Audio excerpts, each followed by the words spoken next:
Apeke sọ̀rọ̀ jágbóhùn ẹ̀.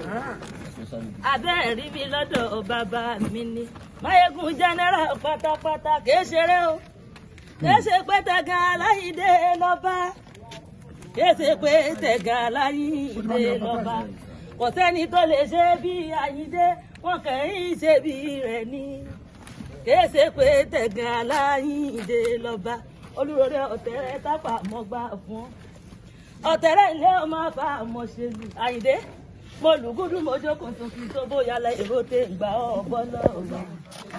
Bàbá mi Ayinde ló kìlọ̀ mẹ́mú ṣàní bàbá mi Ayinde bẹ́ẹ̀ yẹn bá ṣe mọ́ sí ní ṣe gbé ni bá mi Ayinde ojú òní sí ọ láyéláyé ọjọ́ tí mo gbọ́ pé lè tápà ń jó Àpèkẹ́ mo sáré jí tí mo fẹ́ bójú ọ̀yà lọ wọ́n nítorí kíni mo nítorí aṣọ kọ́ torí ẹ̀wù kọ́ torí ìsásùn ẹja ni ó pé ìjàlù mi máa fàárọ̀ dáná ẹ̀kú. Kúlíkúlí.